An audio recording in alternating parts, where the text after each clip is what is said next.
Capítulo 8. El ajetreo en la vida. Una vez que la voluntad de vivir, es decir, la esencia íntima de la naturaleza, en un afán incansable hacia la objetivación perfecta y el disfrute completo, ha atravesado toda la gama de los seres vivos, llega finalmente en el ser dotado de razón, es decir, en el hombre, a la conciencia.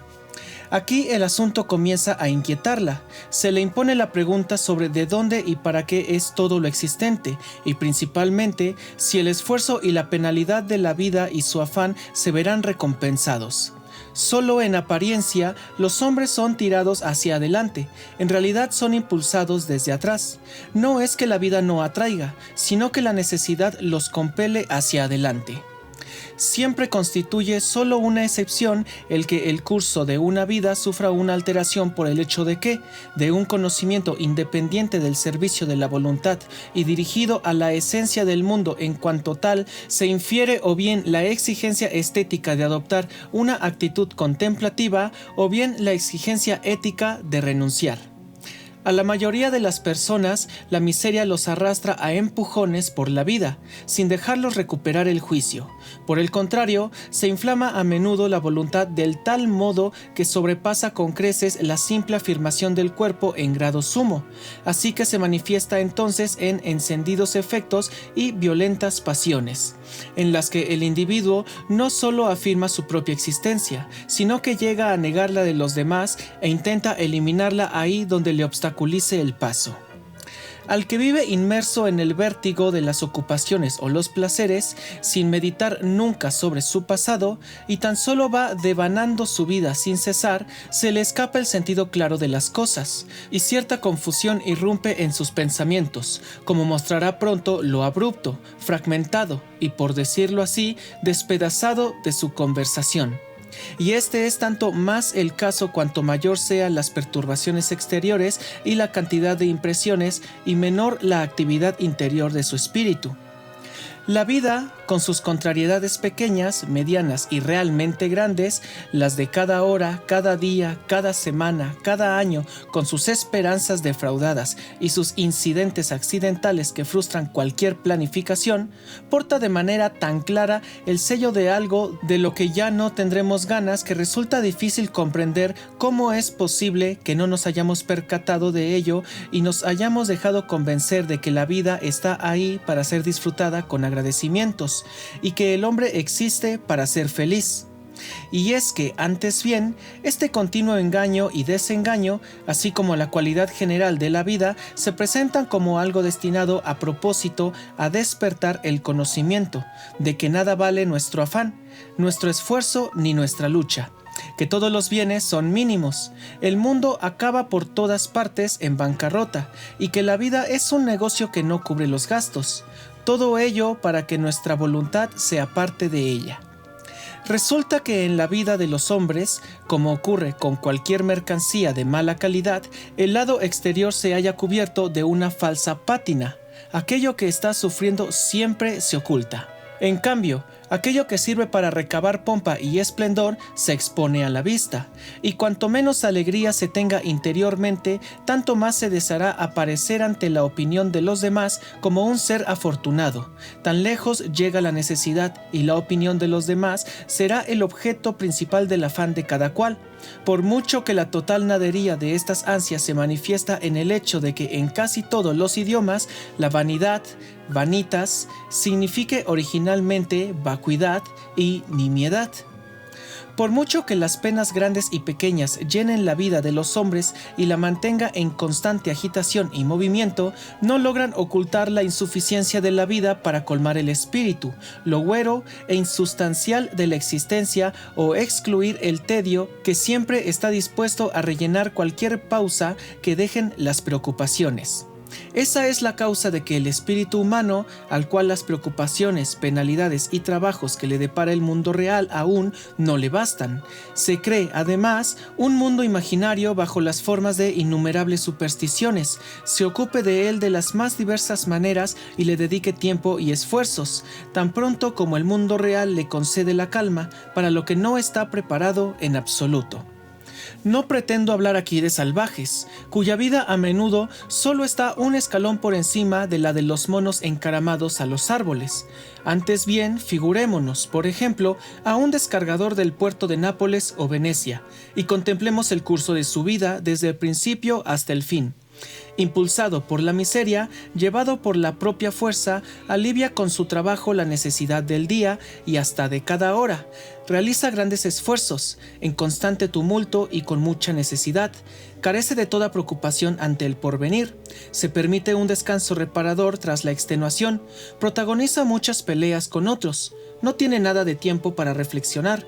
Disfruta del bienestar de los sentidos en medio de un clima benévolo y gracias a una comida aceptable.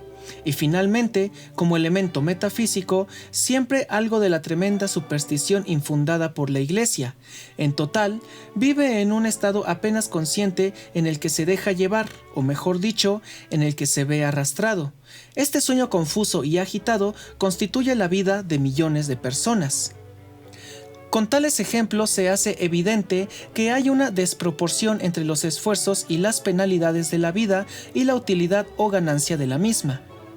Pero de hecho, cuando el momento favorable se contempla de forma del todo objetiva el obrar y actuar de los hombres en la realidad, entonces uno siente la convicción intuitiva de que no solo es y permanece siempre lo mismo según las ideas, sino que la generación actual, en virtud de su verdadero núcleo, en el plano sustancial es prácticamente idéntica a la procedente. Solo falta saber en qué consiste ese núcleo. Estamos reunidos y nos enfadamos unos con otros. Los ojos brillan y las voces se hacen más sonoras. Exactamente igual se ha reunido otros hace 1000 años. Era lo mismo y eran los mismos, y de igual modo solo dentro de 1000 años. El dispositivo por el cual no nos damos cuenta de ello es el tiempo. Capítulo 9. El goce.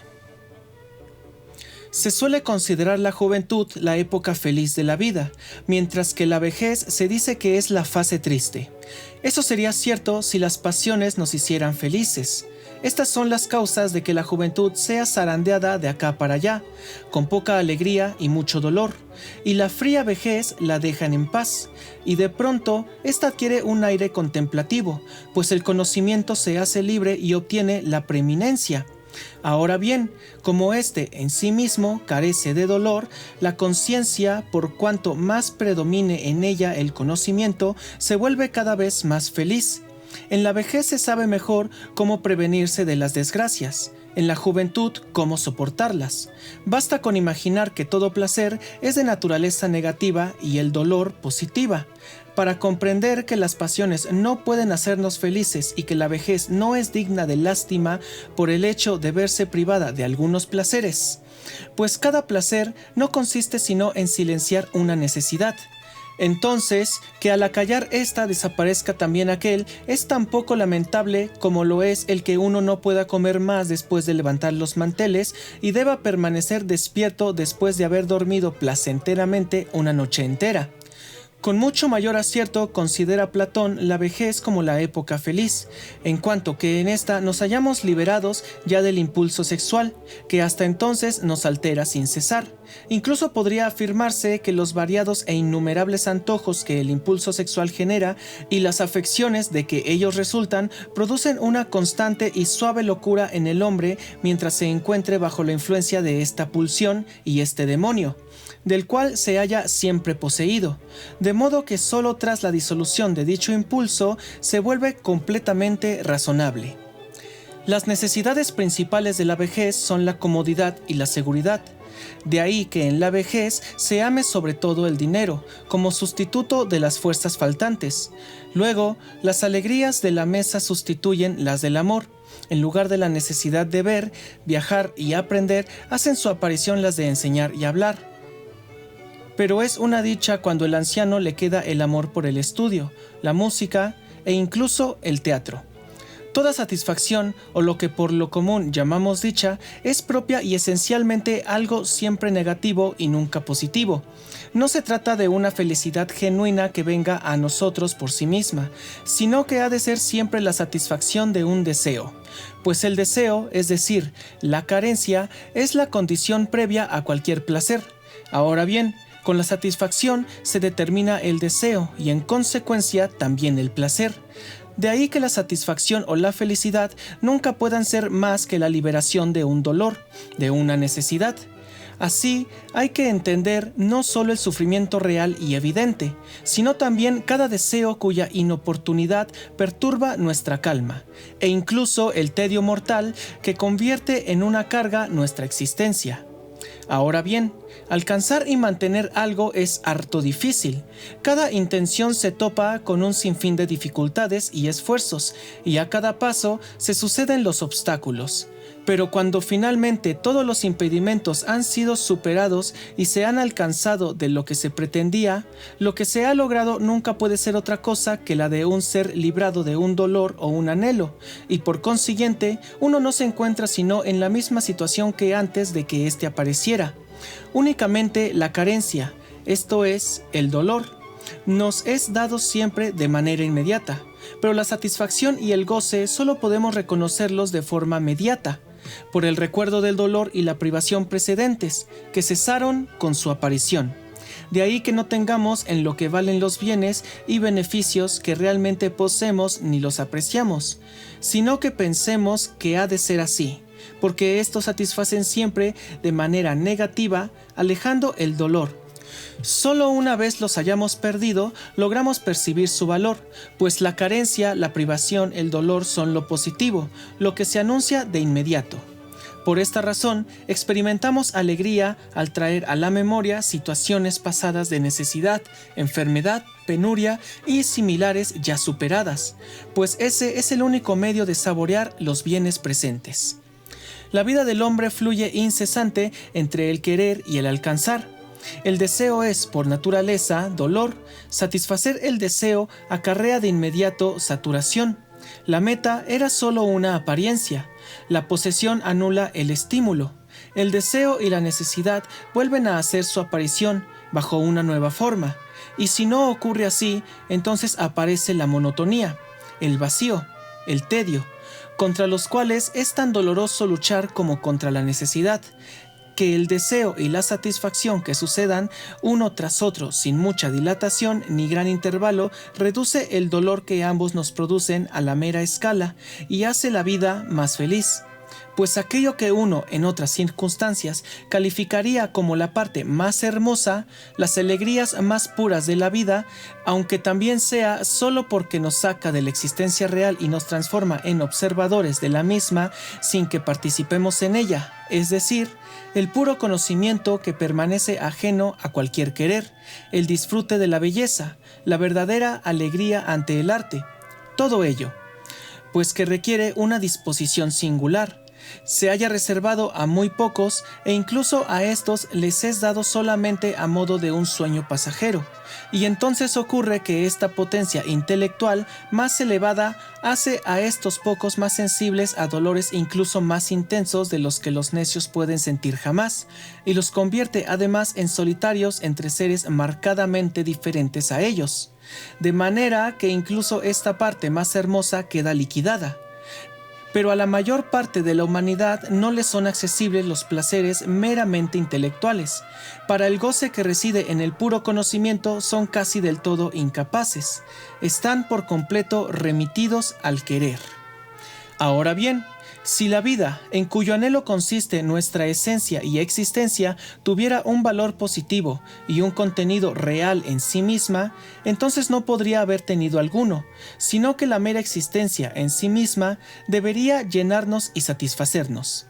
Sin embargo, estamos contentos con nuestra existencia únicamente cuando, o bien nos hallamos inmersos en un afán de que la lejanía y los obstáculos nos dan la impresión engañosa de que la meta fuera satisfactoria, o bien cuando nos encontramos en una ocupación puramente intelectual, en virtud de lo cual, no obstante, estamos en realidad saliendo de la vida con el fin de contemplarla desde fuera, cual espectadores de un palco. Incluso el propio placer de los sentidos consiste en un continuo afán y cesa en cuanto ha alcanzado su objetivo. Ahora resulta que, mientras no estemos inmersos en uno de estos dos casos, sino confrontados con la existencia misma, la inconsistencia e insatisfacción de esta última nos acomete. Y esto es el tedio, incluso nuestro inherente deseo inextinguible y ávido por capturar lo maravilloso muestra cuán gustosamente variamos interrumpido el aburrido orden natural del curso de las cosas. Tampoco el resplandor y la magnificencia de los poderosos, en toda su pompa y solemnidad, son en el fondo más que un esfuerzo inútil por superar la pobreza esencial de nuestra existencia, pues, vistos a la luz, ¿qué son las piedras preciosas, las perlas, las plumas, el terciopelo rojo iluminado por muchas velas, danzantes y saltarines, atuendos y desfiles de máscaras y cosas similares? Sentirse enteramente feliz en el momento es algo que ningún hombre ha considerado aún, a no ser completamente ebrio. El egoísmo, por naturaleza, no conoce límites. El hombre quiere, ante todo, conservar su existencia. La quiere sea como fuere, exenta de dolores, de los cuales también forma parte toda privación y carencia. Quiere la máxima cantidad de bienestar y desea todo el placer que le sea capaz. Es más, en lo posible, busca desarrollar en sí mismo aún nuevas capacidades para el deleite. Cuando todo se opone al afán de su egoísmo, despierta su irritación, su ira, su odio, y pretenderá aniquilarlo cual a un enemigo. Quiere, a ser posible, saborearlo, tenerlo todo, pero dado que eso es imposible, al menos quiere controlarlo todo. Todo para mí, nada para los demás. He aquí su lema. El egoísmo es colosal, domina el mundo. Sin embargo, es cierto que la vida no está ahí propiamente para ser saboreada, sino soportada, resuelta. Esto también lo recogen numerosas expresiones, tales como degere vitam, vita defungi, pasar la vida, sobrellevar la vida. El giro italiano, si scampa così, uno va tirando. O las expresiones alemanas, man muss suchen durchzukommen, hay que seguir tirando. Y wird schon durch die Welt kommen, ya se las arreglará solo en el mundo. Y otras similares. Capítulo 10. La felicidad. Lo que enturbia e incluso convierte en desgraciada lo que resta de la primera mitad de la vida, que tiene tantas ventajas frente a la segunda, es decir, la juventud, no es sino la búsqueda de la felicidad, desde la firme convicción de que debería hacer su aparición en la vida. Por ahí entra la esperanza, tantas veces decepcionada, y con ella el descontento. Engañosas imágenes de una felicidad soñada e indeterminada se nos vienen a la mente bajo formas escogidas a capricho, y buscamos en vano su modelo arquetípico. Por tanto, si el carácter de la primera mitad de la vida estriba en la aspiración insatisfecha a la felicidad, el de la segunda consiste en el miedo a la desgracia, pues con ella ha entrado más o menos claramente la conciencia de que toda felicidad es quimérica, mientras que el sufrimiento es real. Entonces, al menos por parte de los caracteres de mayor raciocinio, se aspira más a una simple ausencia de dolor y un estado imperturbable que el placer. En consecuencia, la segunda mitad de la vida da igual que la segunda etapa en un movimiento musical. Contiene menos brío, pero más calma que la primera, lo cual se basa, en definitiva, en el hecho de que durante la juventud se piensa que en el mundo hay no sé qué bienes y dichas que encontrar, si bien son difíciles de alcanzar, mientras que en la vejez uno sabe que no hay nada que hallar. Es decir, Al estar por completo apaciguado, se disfruta el momento soportable e incluso se experimenta alegría por cosas pequeñas. Pues él, el optimismo, nos presenta la vida como un estado deseable y la felicidad humana como un objetivo principal. Partiendo de ello, cada cual cree tener el más legítimo derecho a la felicidad y el placer. Ahora bien, si no los logra, como suele ocurrir en realidad, entonces cree que está siendo víctima de una injusticia. Es más, que no consigue realizar el objetivo de su existencia, cuando es mucho más correcto considerar como meta de nuestra vida el trabajo, la carencia, la necesidad y el dolor, coronados por la muerte, pues son los que conducen a la negación de la voluntad de vivir. Solo hay un error innato y consiste en que creamos que estamos aquí en el mundo para ser felices. Nos es innato porque coincide con nuestra existencia misma, y toda nuestra esencia es precisamente solo una paráfrasis suya. En efecto, nuestro cuerpo es un monograma, pues no somos sino voluntad de vivir, y la sucesiva satisfacción de todos nuestros deseos es lo que se designa con el concepto de felicidad. En cuanto perseveremos en este error innato y lo veamos incluso forzado por dogmas optimistas, nos parecerá que el mundo está lleno de contradicciones, pues a cada paso, en lo grande y en lo pequeño, hemos de darnos cuenta de que el mundo y la vida, en modo alguno, han sido concebidos para mantener una existencia feliz. Todo en la vida da testimonio de que la felicidad terrenal está destinada a ser frustrada o reconcebida por una ilusión. Las disposiciones para ello están arraigadas en lo más profundo de las cosas. Por consiguiente, la vida de la mayoría de los hombres se antoja sombría y corta. Los comparativamente felices lo son, por lo general, solo en apariencia, o bien representan, como quienes alcanzan la longevidad, infrecuentes excepciones. Era menester dejar abierta la posibilidad de convertirse en uno en tal excepción. La vida se presenta como un fraude continuado, tanto en lo grande como en lo pequeño. Si la vida promete algo, no lo cumple, a no ser para mostrar cuán poco deseable era lo deseado. Así nos engaña ya la esperanza, ya lo que es esperado. Si nos ha dado una cosa, era para llevarse otra. Todo lo que estas consideraciones deberían dejar claro, a saber, la imposibilidad de una satisfacción duradera y la negatividad de toda felicidad, encuentra su explicación en aquello que fue dicho al final del segundo libro, es decir, que la voluntad, cuya objetivación es la vida humana al igual que cualquier fenómeno, constituye un afán carente de objetivo y fin.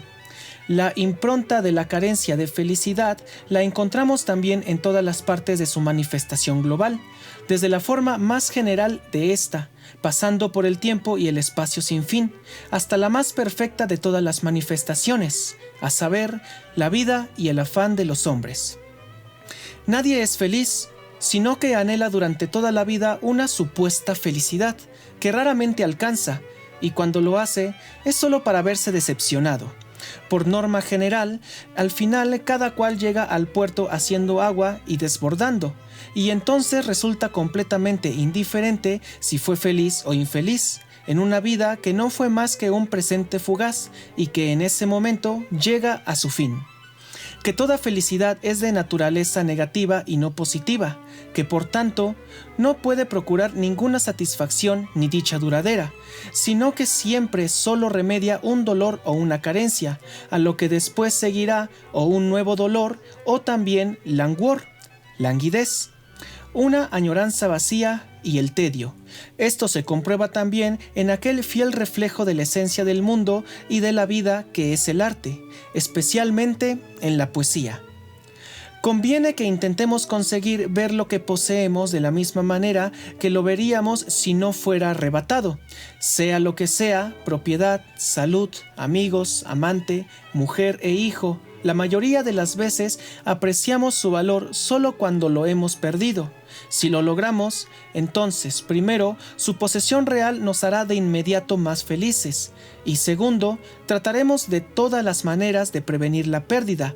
No arriesgaremos nuestra propiedad, no irritaremos a los amigos, no pondremos a prueba la fidelidad de las mujeres, velaremos por la salud de los hijos, etc. Ante la vista de todo lo que no tenemos, nos preguntamos, ¿cómo sería si lo tuviera? y así se nos hace evidente nuestra carencia. Pero en lugar de eso, lo que deberíamos hacer es preguntarnos a menudo ante aquello que poseemos: ¿cómo sería si lo perdiera?